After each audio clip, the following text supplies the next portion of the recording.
Es perfectamente compatible estar haciendo caligrafía con cuaderno rubio en una clase y, en la siguiente, ver el sistema solar en realidad aumentada. Esta es una de las tantas conclusiones a las que llegamos en el foro EduLab celebrado ya el pasado mes en Premir y que probablemente haya sido el evento que mayor repercusión mediática Sí, totalmente. tuvo.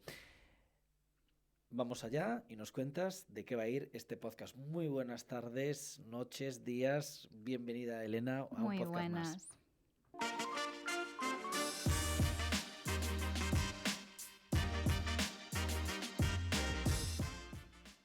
Bueno, pues vamos allá con este nuevo podcast. Vamos, lo primero de todo, a pedir disculpas Sí, muchas a todas aquellas disculpas. personas que nos siguen habitualmente porque hace mucho tiempo Que no nos que veíamos las no caras. hemos podido grabar podcast debido a muchísimos motivos, pero uno de los más importantes fueron que los virus se fueron interponiendo en nuestras vidas, además de forma alterna, primero uno, luego otro, luego volvían. Total, que casi era incompatible con hacer alguna grabación que se escuchase medianamente bien. Efectivamente, pero bueno, ya estamos bien de salud, ya estamos a tope y ya venimos con todas las ganas del mundo.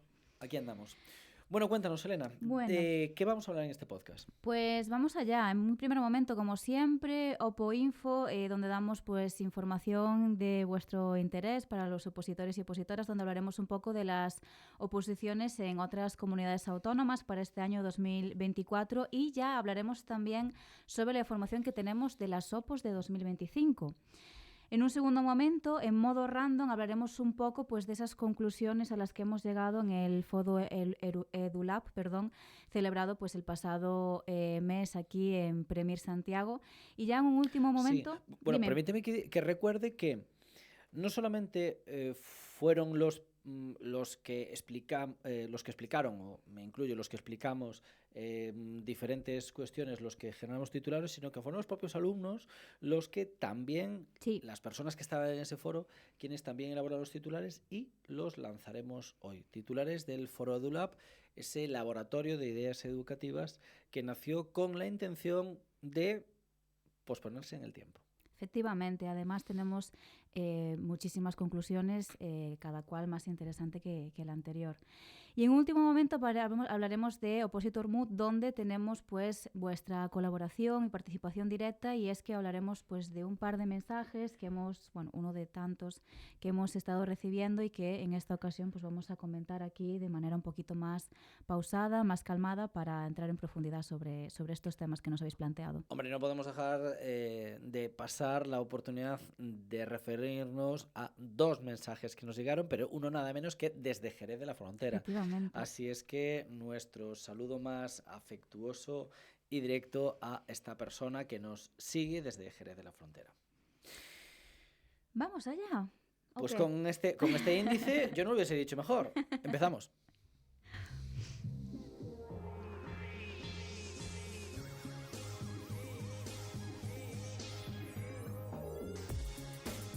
Opositar no es extraterrestres. Con Antonio Reyes y Elena Camín. Queremos agradecer a Premir el poder realizar este podcast y, por supuesto, poder compartir con todos vosotros la experiencia durante muchos años preparando opositores. Bueno, pues vamos a la información del último momento, porque a mí lo que más me ha impactado de toda la última información de estas últimas semanas es que, atención, Cantabria ya sacó convocatoria, y digo bien, no un anuncio ni oferta de empleo, convocatoria de oposiciones para 2025 para maestros de reposición. Cuéntanos un poco más, Elena. Pues esas son las noticias que tenemos hasta este momento. Sabemos que bueno, pues esta convocatoria ya ha abierto el plazo de inscripción, ha abierto el pasado 20 de marzo, pero todavía tenemos tiempo para apuntarnos a la misma hasta el 8 de abril. O sea que de momento aún estamos en plazo. Pero fijaros, o sea, para mí esto es insólito. Yo llevo 20 años Sí, dedicado se han a dado las prisa. oposiciones y yo no lo recuerdo. al menos las personas que llevamos cierto tiempo preparando oposiciones, no recordamos una convocatoria tan pionera. Y es que no hay que dejar de pasar desapercibido que quien todavía hoy está acabando la carrera y tendría de margen de forma natural pues un año para prepararse y poder presentarse el año que viene, pues ya no lo podrá hacer. No, O sea, ya no. ya tendría que irse a las oposiciones de 2027. 7. Porque en Cantabria son en años alternos las de maestros. ¿Sí? De todas formas, yo me quedo con una conclusión muy positiva con respecto a esto. Y es que ya volvió totalmente la normalidad después de este periodo de estabilización y que ya tenemos nada menos que convocadas oposiciones para 2025. Con lo cual sabemos que en 2025 vamos a tener oposiciones con toda seguridad, con plazas encima de la mesa. Ya tenemos movimiento. Hablando también un poco de las comunidades que también han anunciado que habrá oposiciones en el año 2025, aunque estas, lógicamente, pues sin la convocatoria todavía encima de la mesa. Y es que Madrid ha dicho que ofertará 3.700 plazas para el cuerpo de secundaria en este año 2025 y Baleares ha anunciado que va a convocar plazas tanto para maestros como para educación secundaria. Por lo tanto, ya tenemos funcionamiento en este año 2025. Ya lo hemos encaminado. Ya está encarrilado. Perfecto, totalmente. Pues nada. Todos aquellos que que estén siguiendo el podcast y tengan como objetivo 2025, por lo que fuera, porque todavía estén terminando alguno de sus estudios o porque este año no pudiesen preparar la oposición o por lo que fuese, pues que sepamos que tenemos el colchón ya preparado del 2025. Bueno, no dejemos de lado, de todas formas, el año en el que estamos, el año 2024. Y es que, como ya nos hemos centrado en otras ocasiones, yo creo que a mí, sobre todo por el acento, se me nota de qué comunidad autónoma estamos hablando. Aparte de Galicia, también tenemos oferta en otras comunidades autónomas, que también es importante. En secundaria tenemos para las comunidades autónomas de Cantabria, Castilla y León y Cataluña. Y maestros tenemos ofertas, convocatorias en Aragón, Castilla-La Mancha, Cataluña y Madrid. A todos nos queda desde luego muy claro, no solamente de dónde eres, sino que perteneces a una república independiente denominada Ribeira. Así es que eso es un mundo aparte, ¿verdad? Sí, pero para bien. Paraíso en la tierra. Bueno, pues hasta aquí un poco la información que teníamos preparada para vosotras y para vosotros en esta primera parte de Opo Info. Si te parece, nos pasamos ya a modo random. Pues me parece porque estoy deseoso de contar cuáles fueron las conclusiones a las que llegaron los asistentes a ese foro EduLab. Conclusiones que para nosotros son muy importantes porque tienen trascendencia de cara, por ejemplo, a la propia oposición en la defensa de la programación y de las unidades didácticas. Así es que, sin más dilación, nos vamos a modo random.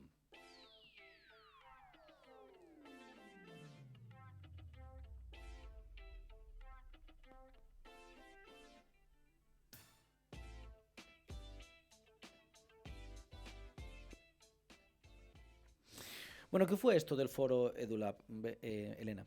Pues os cuento a todos.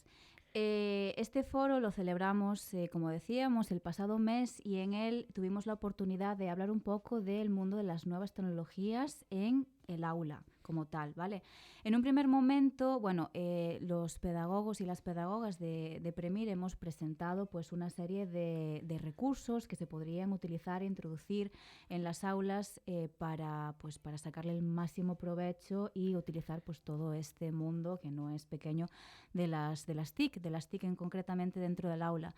Pero yo creo que lo que más llamó la atención, sobre todo a los medios, fue la celebración también, entre medias, de un pequeño debate donde Roberto Rey y yo nos posicionábamos en dos polos totalmente opuestos.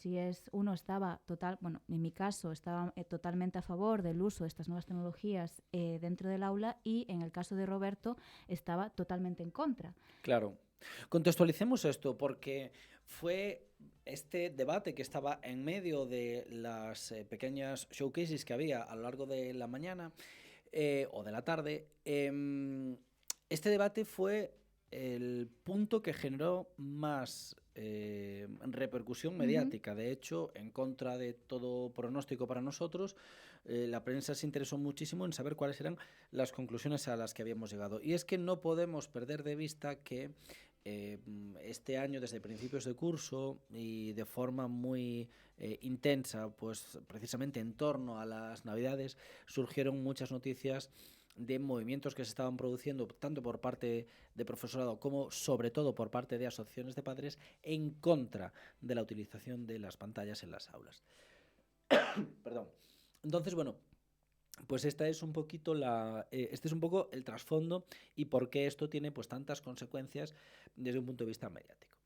Efectivamente, Antonio. Y si te parece, comentamos entonces algunos de los de las conclusiones que hemos podido extraer de este foro.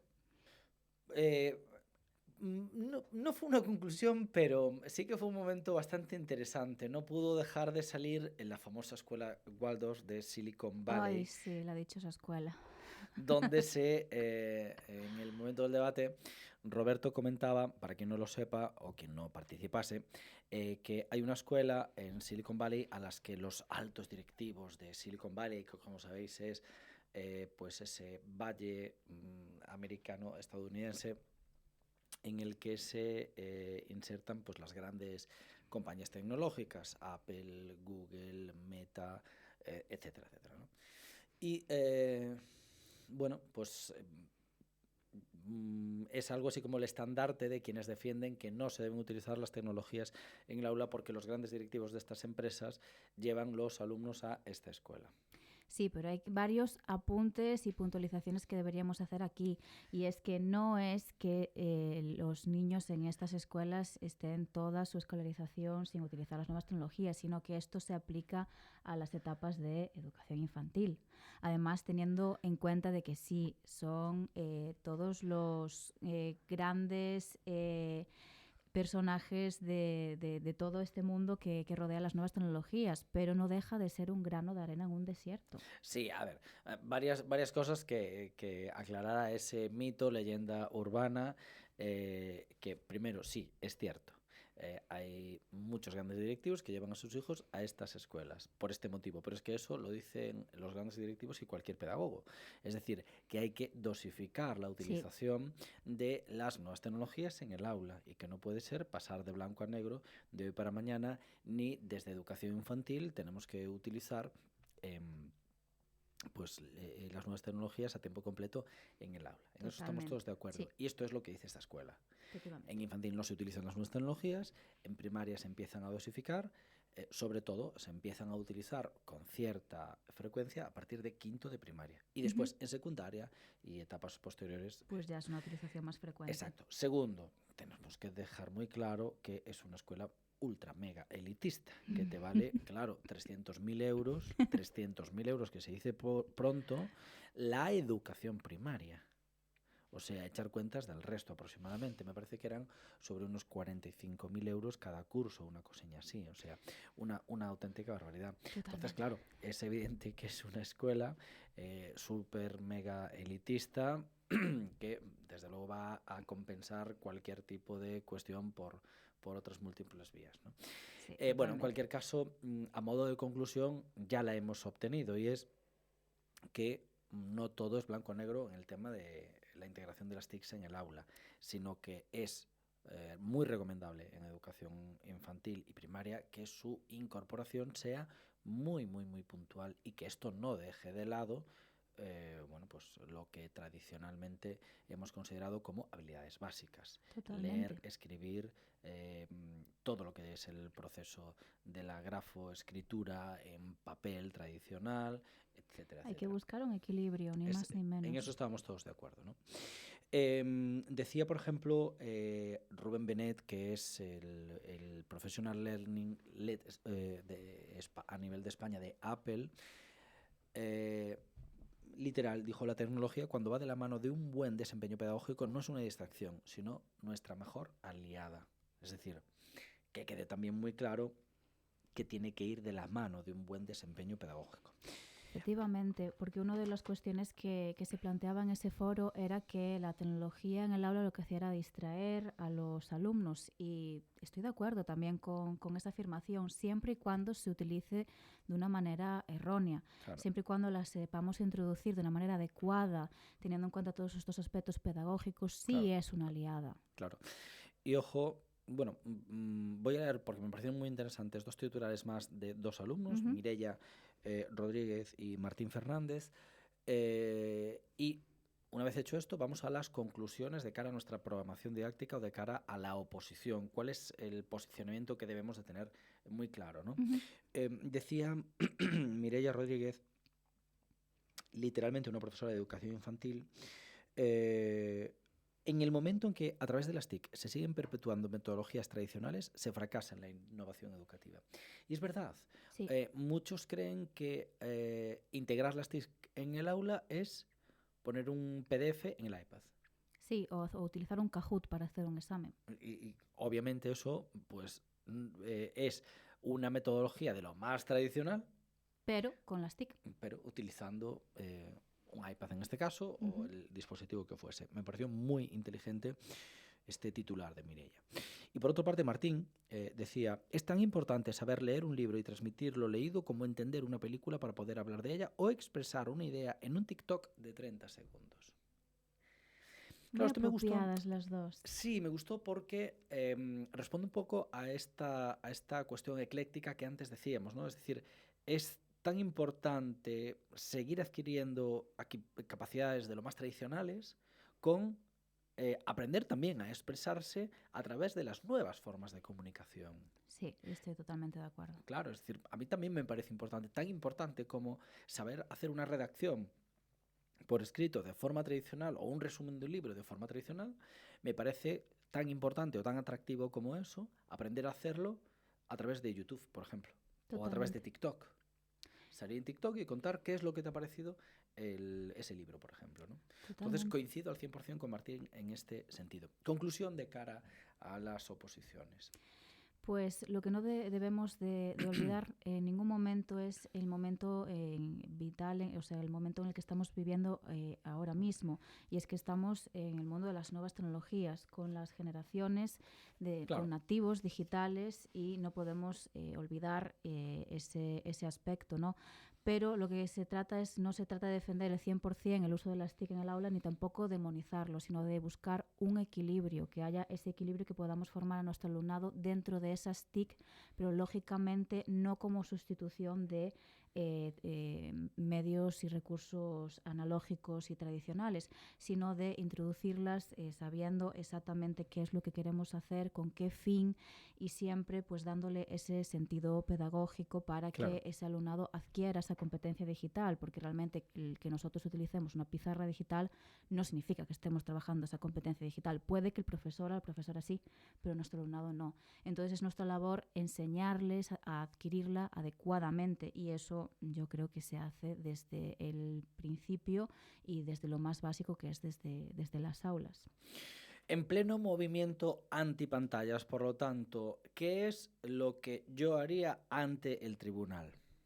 Me explico. No podemos manifestarnos súper pro a favor de las nuevas tecnologías, teniendo en cuenta este telón de fondo. Pero al mismo tiempo, no podemos olvidar que el currículum, los proyectos educativos, Sí. etcétera, están diciéndonos continuamente que tenemos que emplear las nuevas tecnologías para evitar la brecha digital en esta generación. Tenemos en todos los centros que elaborar ese plan digital. Uh-huh. Nuestras programaciones didácticas tienen que estar vinculadas con ese plan. Entonces, ¿cómo se casa todo esto? Pues la clave está en todo lo que acabamos de comentar, en lo que acabas de decir. Es decir, tenemos que presentarnos como que planteamos la utilización de las nuevas tecnologías en el aula de forma puntual, totalmente integrada, con un respaldo metodológico, y que quede muy claro, por encima de todo, que se aprovechará de cada una de las metodologías lo mejor en función de la actividad que vayas a hacer. Efectivamente. ¿vale? Y se utilizarán las TICs si para la metodología que vas a llevar a cabo es la más adecuada en ese Son momento. apropiadas, efectivamente. Bueno, pues con estas conclusiones nos vamos, si te parece, porque a mí me mola muchísimo el opositor mood de hoy. Vamos Sin allá. más conclusión, nos vamos a modo de vida opositora.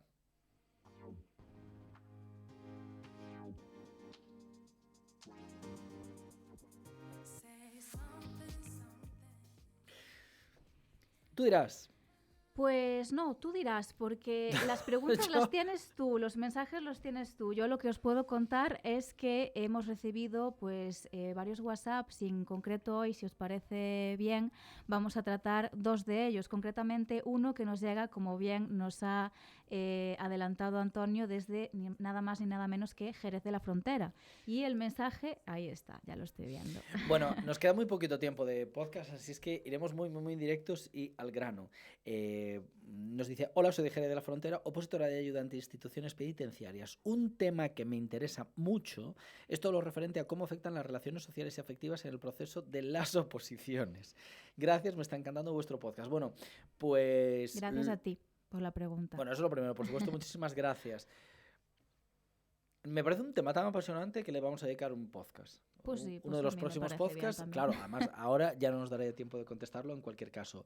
E incluso si la tenemos operativa, nuestra psicóloga de cabecera, pues participará en este podcast Silver Higay, una pedagoga para quitar, perdón, una psicóloga para quitarse el sombrero. Muchísimas gracias por este mensaje. Repito, cualquiera de vosotros puede enviarnos como el siguiente. Y este sí que te pido respuesta.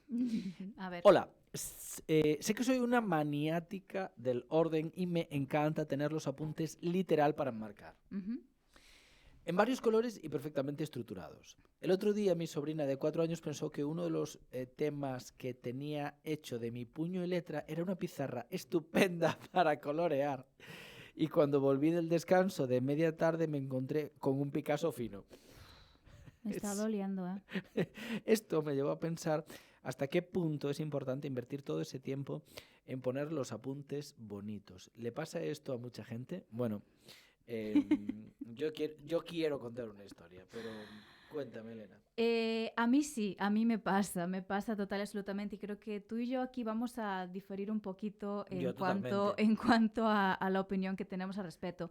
A mí me pasa, o sea, yo en mi época estudiantil necesitaba pasar los apuntes escritos, poner 1000 millones de colores, organizarlos, tenerlos bonitos.